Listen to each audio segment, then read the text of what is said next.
the organizers. Okay, so this is, I think, the last panel of the day. It's a great panel as well, really lucky. So we have, coming from the end, we have Sam from Alio, we have Gerste from Maiden Polygon, we have Keisha from Aztec, and of course we have Ellie from Starkware, who you've already heard from today. So I might just quickly work around the group. If you could each give a sort of 30-second introduction to your background and the role at the company you're at. Ellie, I guess let's kick off with you. I think everyone knows it, but just as an aide-memoire. Eli Ben Sasson, co-founder of Starkware, previously co-founder of Zcash. Yeah, thank you. I'm Anaken Sasinovsky. I'm a senior applied cryptographer at Aztec, working on the Aztec backend. I'm Gerste. I'm the engineering lead at Polygon Maiden, ZK Rollup. I specifically work mostly on the Maiden VM, ZK VM. I'm Sam Parker. I work for Alio, a new layer 1 blockchain for privacy-preserving smart contracts, and I work on gaming. So if you could pass the mic back to Ellie. So I'm going to start with Ellie. So we're going to kind of partition, I think, this panel into sort of a few themes. One is the kind of the ZK history, the backdrop to how these rollups came into being, and that's why I want to start with Ellie on the panel today. We are going to talk about the design choices that all of these teams are making, how those are informed by the constraints and the performance of the proving systems that they're using, and I want to kind of focus a lot on what the developer experience might look like for people who are engineers thinking about using these rollups. We're then going to move into some questions around privacy and maybe alight a little bit on gaming. I know that's a particular theme that Sam wants to talk about. So yeah, starting with Ellie, you were the sort of the pioneer in this area. You obviously your time in sort of applied cryptography long predated the sort of roll-ups coming into being, and obviously you were the first mover in that. So could you just explain to us, first of all, what was your role as a leading academic in the area before you started Starkware? What was that moment when you sat down with Uri and said, you know, I think we've got to go and help these guys at Ethereum scale, and devising the L2 as the mechanism to do this? Yeah, so the way Starkware was founded, indeed with my good friend and co-founder Uri Kolodny, who's the CEO of Starkware, was in 2018. The technology of ZK Starks was ripe. We had a couple of breakthroughs, the Fry protocol and the Stark protocol, and we realized that this is a technology that can really help scale blockchains and do so in a way that is post-quantum secure, future-proof, lean cryptographic assumptions, and very fast and efficient proving algorithms. So that's when we embarked on it in 2018. And to prime the audience, maybe can we just talk about a little bit about the distinctions between sort of Starks and Snarks, at least as we've conversationally, I know there's a lot of sort of bleeding between these concepts, but so typically what we classically think of as a Stark, which I guess might be something that feels a bit more sort of probabilistic in nature, something, as you said, that's post-quantum. Could you just describe the trade-offs and what these expressions prove a time, verify a time, proof size, communication overheads? It'd be great to have sort of a primer for how we should think about the trade-offs. Yeah, so first of all, those interested can try Googling. I have a blog post titled The Cambrian Explosion of Cryptographic Proofs that goes into details, but I'll summarize it. So what is commonly referred to as snarks, they have two big advantages. The first is that the length of a single proof is only around like 300 bytes. So that's one advantage. The second advantage is that they have, well, certain constructions of them have a subsidy on Ethereum, where verifying them costs only around 300,000 gas, but it's for very particular versions. But now come the advantage of Starks. So first of all, they do not require a trusted setup, which makes them more secure. They do not have any even potential trapdoors in ways that, you know, a malicious entity might try to create proofs of falsities. They are post-quantum resistant. They have the fastest proving by 1 to 2 orders of magnitude over the competing things, because they work with very lean cryptography, and they can be instantiated over any size of what's called the finite field, which is very important both for speed, but also for compliance with common cryptography, for instance, that is used by, you know, Apple or other external parties. So just summarizing, snarks have short proofs and subsidy on Ethereum, but in terms of future-proofness, speed, scale, and just overall safety, Starks are better. I might next move on to Keisha. So maybe tell us a little bit, so you said a little bit more in what we would classically say is Snarkland at Aztec rather than the Starkland. Could you tell us a little bit about sort of the Plonk system that's used at Aztec, and sort of, again, what were the things that, being a sort of privacy-first protocol, sort of make Snarks particularly interesting? And can you tell us a little bit about the latest cryptography at Aztec? Well, so one of the reasons why we in particular are using snark-based cryptography is, as Eli said, it is very convenient to use with the settlement layer of Ethereum with the primitives that are available there. So, for example, the BN254 curve with the pairing makes it very efficient to do the final check. So that means, for example, that the basic final protocol that we're using, Plonk, because it has very small proofs and because it uses the pairing, it makes it really efficient to implement. It makes it very efficient to use it on Ethereum. But obviously, we're not using just Plonk. We're using the whole family. So there are several protocols which kind of branched off of Plonk during the time, starting with increasing the complexity of computation for the proof of stuff such as Silverplonk, where you could do more specific stuff than basic arithmetic gates, then adding lookups. And right now, we are sunsetting the previous version, the Aztec Connect, which was a relatively simple system for private transfers, and moving into a new blockchain called Aztec, which is supposed to do much more complex stuff. So we're moving on to new protocols with that. So, for example, currently we're implementing Honk, which is well, not a completely different system, but it has a lot of changes in comparison to what was in the past.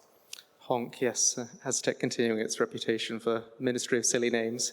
It's a great name, I love it. Could you pass on to Gershta? So we've just heard from sort of Starks, so these kind of, sort of larger proofs, quantum resistant, very fast to prove, and then sort of the Snarks representation from Keisha. Gershta, could you tell us a little bit about to what extent you're sort of in sort of a hybrid land, or sort of a land that derives from both of these influences, and what is the previous system that you're using for Maiden? For Maiden, we use Starks. So we've built a ZK-optimized virtual machine, designing our own opcodes. We're not trying to be EVM compatible. And for virtual machines, Starks are really well suited because there's repeated computation is a big part of the Stark protocol, and when you're doing a virtual machine, you can define, your set of opcodes, and this is what happens when an opcode happens, and then you have your execution trace, and you just perform these repeated, you hold these repeated constraints against everything. So we found it to be really natural for our needs, and we actually don't use any snarks at all. Sometimes, so some of the other Polygon teams do use snarks for recursion, but for our project, we actually do recursion by running, we've written a verification procedure in our assembly language, and we just run that verification protocol inside of our virtual machine to verify recursive proofs with Maiden. So we do everything with Starks. Thanks. And on to Sam, I guess. same question. What's going on in the cryptography of Alio? Right, so I'm definitely the least qualified on this stage to answer this question, but basically from what I understand, Alio, the people who designed the Alio system basically have been ruthlessly focused on high volume proofs and arbitrary proofs. And so for that, they chose a variant of Marlin which comes close to being as efficient for the verifier in terms of time and size as you would want under the condition that the setup be universal and not per circuit. Part of the selection for that has been the design of Alio is to kind of push all of the execution off chain or as much as possible of the execution off chain, and to have like the only thing that touches the chain be these little proofs. And part of what a world in which as much as possible the execution happens off chain looks like, I think in practice, is going to be a lot of these interactive or semi-interactive protocols where the thing that I'm focused on right now is like games, and so if you want to have like an incrementally verifiable turn-based game, basically you're going to be sending a high volume of these proofs back and forth between one another. So in certain settings like that, you're willing to eat to eat points on the proving time in order to minimize the bandwidth and the time to verify in that context. So yeah, that's basically some of the strategic thinking that went behind that selection. Great. So I'm going to compile a few questions so we have minimal microphone passing. So I'm going to ask you all a kind of a pair of questions together. So one is, how much has the historic so whether it's an intermediate representation, maybe we can explain by the what these things are, intermediate representation or virtual machine. How much is this sort of the base core architecture of how state is updated on each of your systems been informed by the constraints of the proving systems you had when they were first designed? How much of sort of extra expression can you now encode, or things that are easier for the engineer to understand how to use because of the advances in the past few years? And if any of you want to also comment on the state of recursion and what's made that hard in the past, and again, explain what recursion is, that would be fantastic if you can add that as an addendum.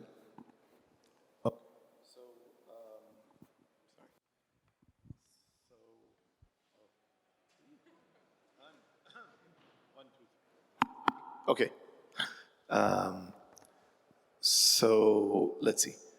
We went with a in-house invented and created virtual machine that is called Cairo. The main, I like to think of it as this sort of Goldilocks, not too hot, not too cold decision between something that allows expressibility. In particular, it is what's known as Turing complete. You can use it to write any program. It has the ability to deal with loops and recursion and memory. But at the same time, when you represent its state, the number and complexity of the algebraic constraints is very minimal. It is captured by a number of under 50 constraints of degree 2 in a very small state. So those were the main constraints that went into Cairo, that it has maximal expressibility, but also maximal efficiency when proofs are generated. We also use it, as I think in other systems, both Maiden and Alio, and I think also Aztec. Inside the system, we have written code for running a verifier of a Stark system, and this way you get recursion, because you have a prover proving that what the prover did was run a verifier, and this verifier itself was verifying a proof of something else that was being proved time and again. So this is known as recursive proving or recursive verification. So this is already inside our production systems. So just wrapping up, we went for novelty. We did not use an existing machine, not an existing instruction set. We created a new one. with the rationale of offering maximal scalability, maximal safety, maximal ergonomic code for the programmers, under the knowledge of what it means to build efficient Stark systems. Thank you. Thank you. So in our case, because we're using Starks, it is a bit different. I'd say it is a bit harder to do recursion because it's not as readily available in terms of like white papers, in terms of more public code. So what we are doing right now is the brute force version, but we are switching from that to a new system. So to explain, the brute force version of recursion is when you have to emulate the same logic, so like you said, where you are doing the verification inside the circuit, and that is very hard. But so in our systems in the past, we at least delayed the last part, the pairing, which is a very hard operation, very inefficient to do inside the circuit, to kind of do it outside on Ethereum. So as a final step. What we are trying to switch to right now is a new thing called Goblin Plonk, invented by our CEO, who really likes these names. So the idea is to kind of delay the computation of the hardest parts, and specifically because we're using Starks and we're not using this kind of step trace computation, we're creating specific circuits that have to do a very particular thing. So because of that, doing recursion at the same time is kind of problematic, because apart from doing the logic that you actually want the circuit to describe, you have to at the same time describe the logic that verifies the previous circuit. That means that there is significant overhead. So what we're trying to do is to kind of defer this computation into a particular circuit, into something done right at the end of the recursion. So recursion kind of accumulates all of these formulas, all of these small deferred promises, and then proves them at the same time. And that is supposed to speed up the execution of the proof, well, probably by an order. So, yeah. Gersha, if you could focus specifically on sort of the construction of the virtual machine that you're building, of Maiden, and again, so what are the things you decided to and to not include in that machine, or sort of what's the level of expression that is sort of limited or improving now as a consequence of cryptographic breakthroughs in how that thing was constructed? Okay, yeah, that's a lot of different things. So to think about how Starks work, or what the input is to your protocol, you get execution trace of the it's back. The computation that you've done, so Ellie alluded to this, we have our opcodes that we've defined, and at each cycle of the machine, we have the state of the machine and however many registers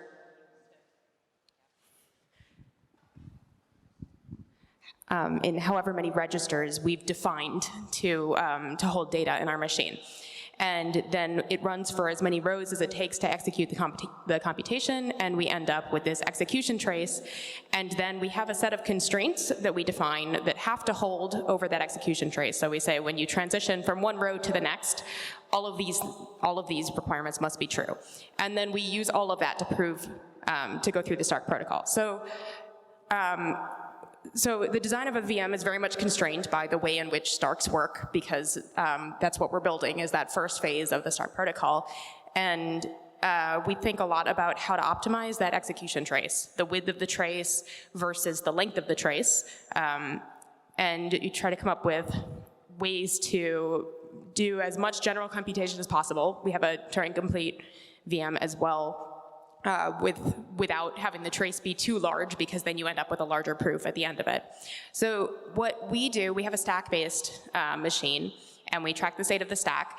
But we also have specific sections of our trace that we use for specialized computations, such as bitwise operations or hashing or anything else that would be particularly expensive to do kind of on the stack.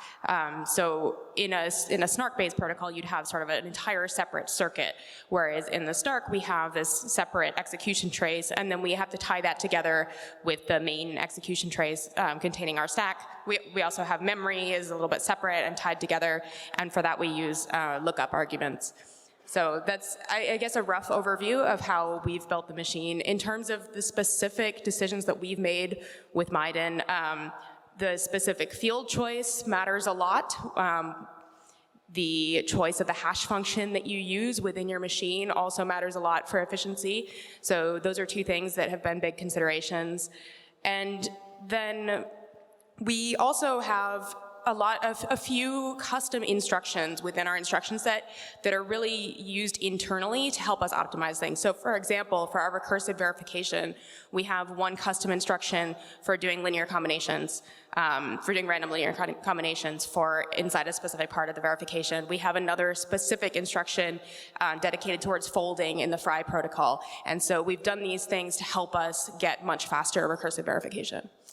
Thank you. So folding being this new compression that's kind of done by sort of deferring some of the computation. Could you? There are a few. There may be a few jargon busters might be worth sort of breaking through. So could you quickly explain what do we mean by folding? The computation trace obviously is laying out all the. I'll let you do it. Yeah. So specifically in Fry. I'm talking about going from one Fry layer to the next, where you're going from, a wider, a larger polynomial to a smaller one. You're kind of compressing it down and then checking your Fry proof until you get to the very end, and you're just checking against a single point. So I don't want to use up all this time to explain Fry, especially when Ellie is here and has written it. But that's essentially what we're optimizing for there. Yeah, so I guess same for, maybe you could spend a little bit more time, Sam, on the specifics of Leo, and how does that present differently, concretely for the engineer? What are they going to feel and experience? Yeah, so similar to what Ellie was saying, we didn't, we weren't constrained by choosing an existing kind of architecture to models of VM. We did the thing you should never do and rolled your own. And similarly, it's about kind of making it as minimal as possible, making it finding that sweet spot between prover efficiency and expressivity and ergonomics for the developer. There are a couple more kind of interesting constraints that were placed on the design process that ended up producing our kind of stack between Leo, which is the high-level language, and an intermediate representation that we use for help with debugging, and the AVM, which is our virtual machine, is designed for settling all this on-chain. And so those constraints are one is, again, with this design philosophy, to push as much things off-chain as possible for being able to very easily kind of chunk up these kinds of proofs into state transitions that correspond to, let's say, moves in an interactive protocol. And also being able to have formally verifiable compilation from high level down to low level, which is a pretty cool feature to have for peace of mind for high level, or very, very high level applications, let's say. And I'd say the main trade-off we get from kind of taking that last approach is that our system is not we have bounded recursion, which means our system is not fully Turing complete. But it's interesting. So that obviously rules out certain applications from working in this environment without tweaking them. But it's interesting. I'm seeing a trend. There's a couple smart contract paradigms in the past, let's say 5 years ago, that are kind of willfully going into non-Turing complete, just for the reason that, again, when you're dealing with very, very high value applications, being able to formally prove that this code isn't going to do things you don't want it to do is attractive for some applications. Thank you. So I think now we're going to move on to the subject of privacy, and yeah, you can pass that to Ellie, that'd be great. To privacy, and I know that this is a sort of a greater or lesser sort of priority and for various of you, and I'd love to hear sort of, first of all, from Starkware's perspective, first of all, how do you see, I'm going to ask more kind of targeted questions now, how do you see privacy at some point living on StarkNet? Is it sort of provided by you? Is it a service provided by sort of other people pushing verifiers onto StarkNet? And what are the things that it allows you to do or inhibits you from doing?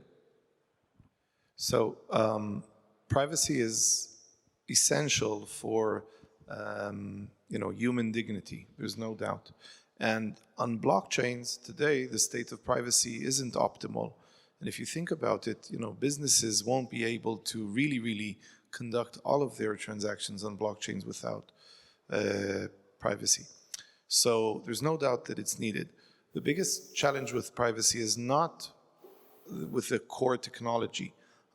It's with UX. That's really where the core of the problem is. Because, zero-knowledge proofs, they are out there. They work pretty well, the core technology. But what is very hard is giving a good user experience to end users. To give one example, we don't have today hardware wallets that easily generate a Snark or a Stark, and certainly don't do so with a good interface. And if you want to have, composability in DeFi and NFTs and whatnot, then it gets even more complicated. So it's a big challenge, which I know that both Aztec and Alio are trying to address. And of course, Zcash tried initially to address, but it's a big challenge. Okay, so what is, practically speaking, what are we seeing right now on both StarkX systems and what I think we will see on StarkNet? It is something that is midway.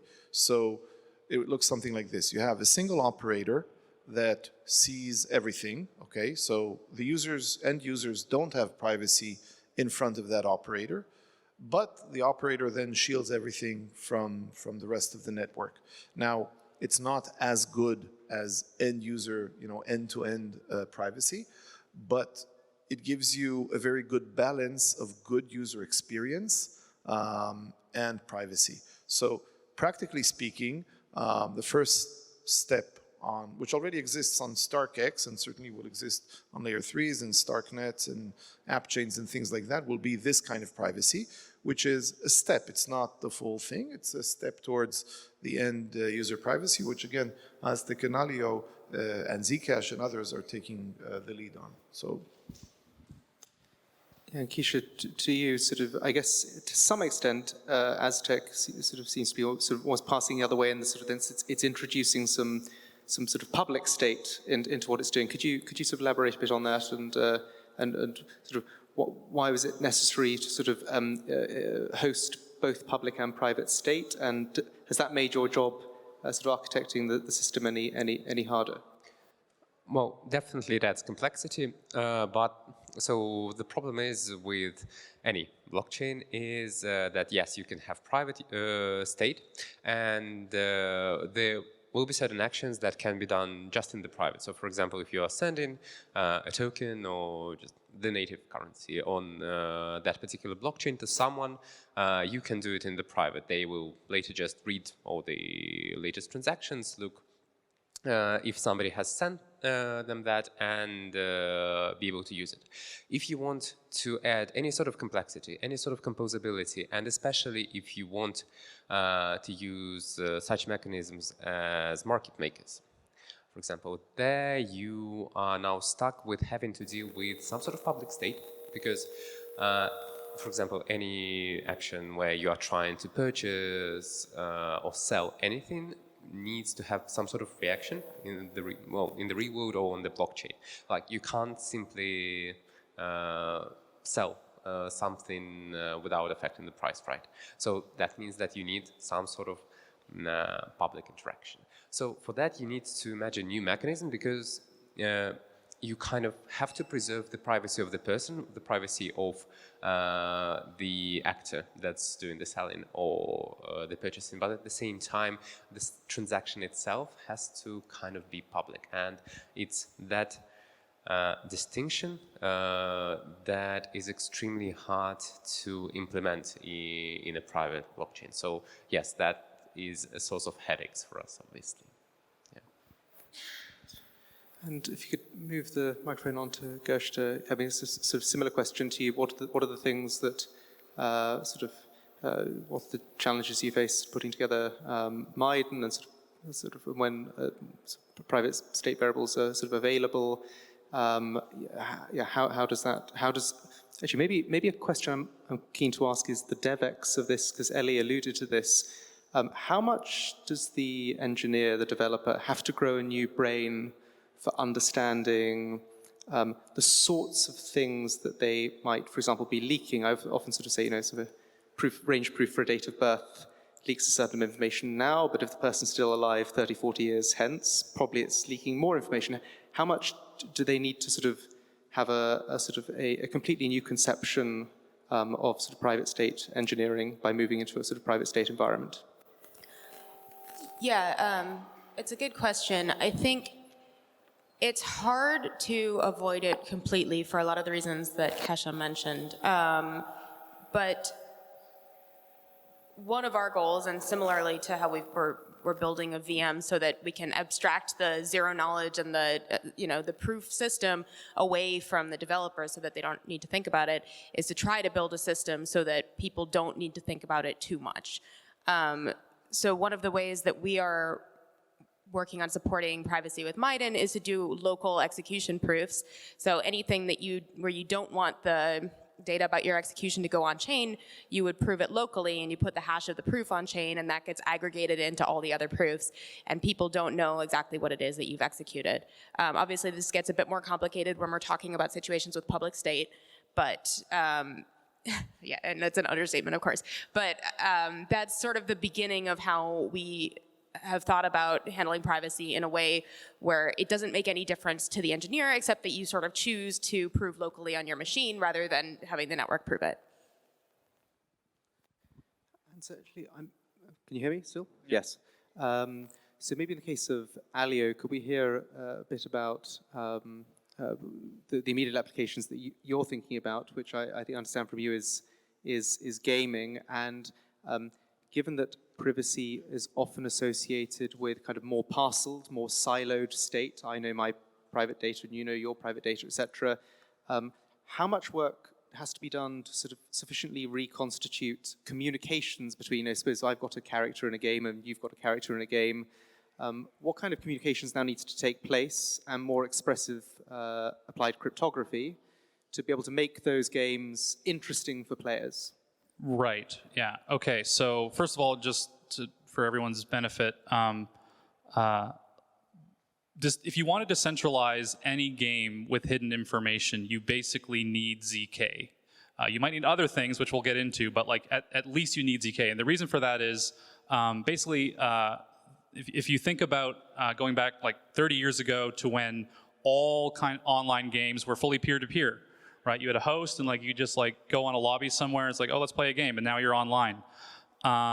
So those games were like kind of decentralized because everything, like the online was fully peer-to-peer, right? If the central server or the company that made the game goes bankrupt, like you can still play, and people do play games where the company that made them doesn't exist anymore.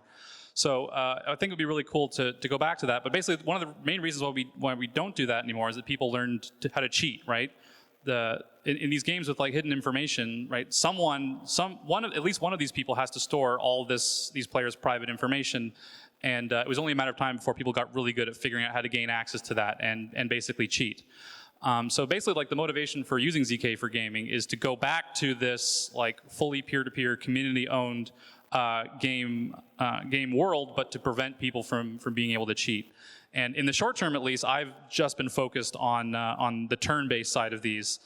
In that context, it's actually pretty easy. The thing that I've been actually kind of framing this is in the like payment or state channel model. So the idea that, you know, one transaction on chain to open the game, and in the happy path, one transaction on chain to close and kind of settled it, which doesn't necessarily need to be a wager. It can be something as simple as ELO, XP, you know, like usual just game things actually have like good requirements for using an actual blockchain outside of, you know, like betting.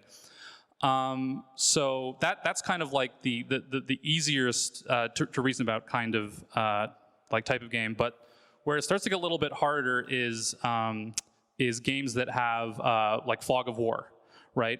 You know, like much love to Dark Forest, will be forever known as like the first ZK game.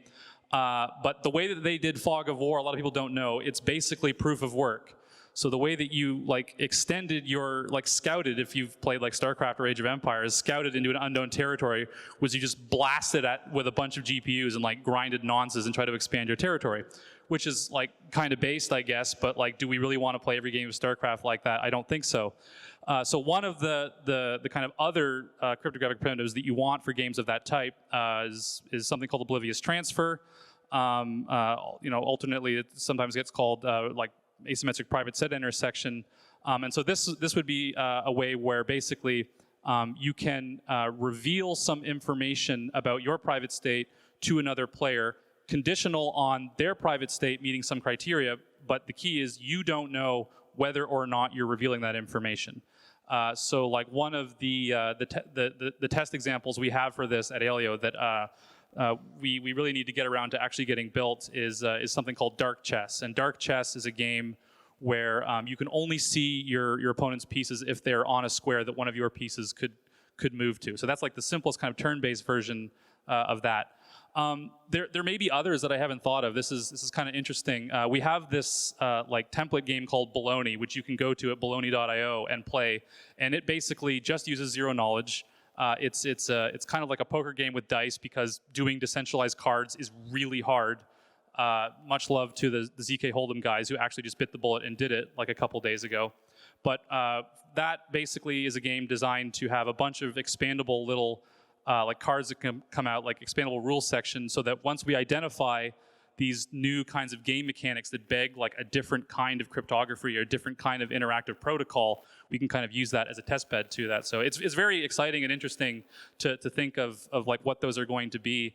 Yeah, now once you go out of turn-based to the kind of real-time game, we're kind of outside of the horizon of what at least I am able to really think about how we're going to do it. You know, because if you think about with turn-based games, the ordering problem is solved, right? It's like it's my turn, now it's your turn, now it's my turn again, right? But with real-time games like Counter-Strike, for example, ordering matters, right?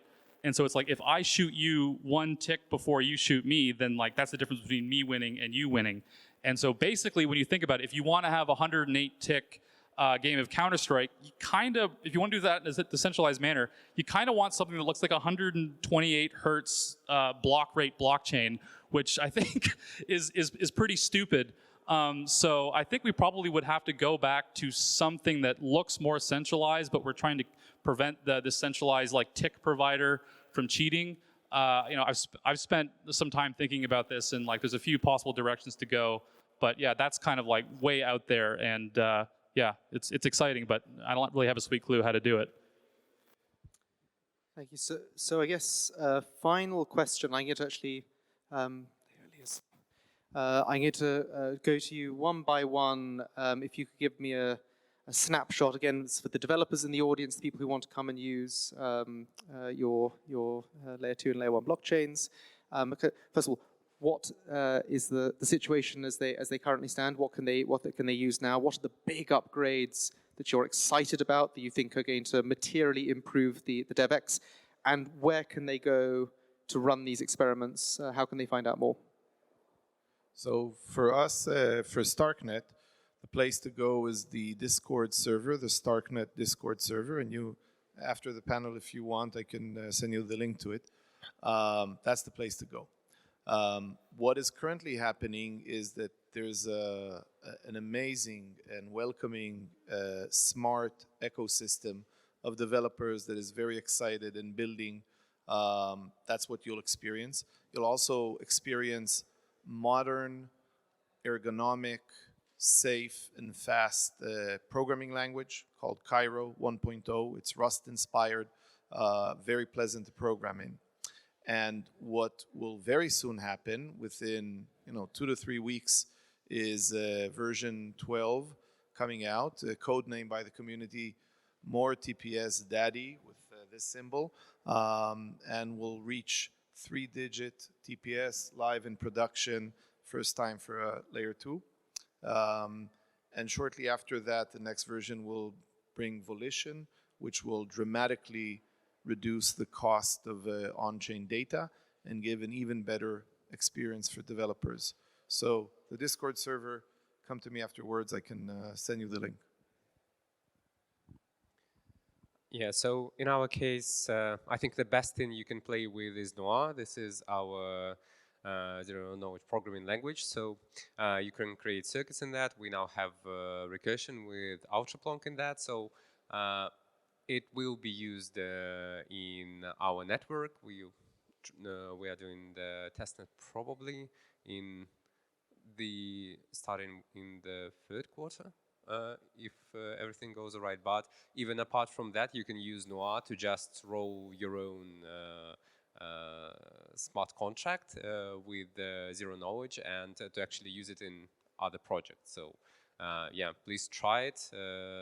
Just Google Noir AdStack or Noir ZK. And if you want to participate in the development of the AdStack system, if you want to look at what we are developing as far as the platform goes, you can go to discourse at adstack.network. So, for example, one of the recent things we were talking about there is the sequencer proposals to make decentralized sequences. And we are particularly happy about that because a lot of other very talented teams, for example, the team from Espresso, also took part and applied with really great submissions. So we now have a lot of stuff to choose from. So, yeah. For Maiden, I would say the best place to go right now is to our GitHub. Maiden is fully open source, and it is 0x Polygon Maiden on GitHub. So you can check us out there. From there, you can also find a playground link to play with Maiden and write and prove things in the browser. At the moment, we have our assembly language for writing proofs for Maiden, but by the end of the summer, we will have a higher level language support for a Rust-like language, which may end up being Rust. We are currently investigating that, but otherwise it may be Move or Sway. But it will be a very familiar, for anybody who codes in Rust, it will be a familiar language that you can work in for Maiden. And so yeah, 0x Polygon Maiden for the GitHub, and please feel free to grab an issue there if you want to be part of the ZK VM or the rollup or anything else. Yeah, probably the best hub for Aleo is just to go to aleo.org, check out our Discord, and yeah, our docs, and just familiarize yourself with a kind of very different way of doing private by default smart contracts. We have a testnet going on right now that you can check out and deploy applications on when it isn't being broken by bug hunters. Yeah, we're giving away some million number of Aleo tokens for people building cool applications and deploying them on this testnet. Yeah, and if you have any questions or ideas or just want to talk about ZK games or like cool decentralized turn-based games, hit me up on Twitter at ZKChesterton. I would love to talk to you. Great. Well, thank you to all four of you. This is it's been a really particularly amazing panel. I often think of these companies as almost like the ephemeral microchip companies of tomorrow, the Intels, etc. And yeah, to have so many of you deeply involved in the construction. Actually, in your case, Eli, the founder of the company, and a lot of the proving systems that have been created. It's been an amazing panel, and great to have you all here. Thanks for speaking to us. Thank you. Thank you.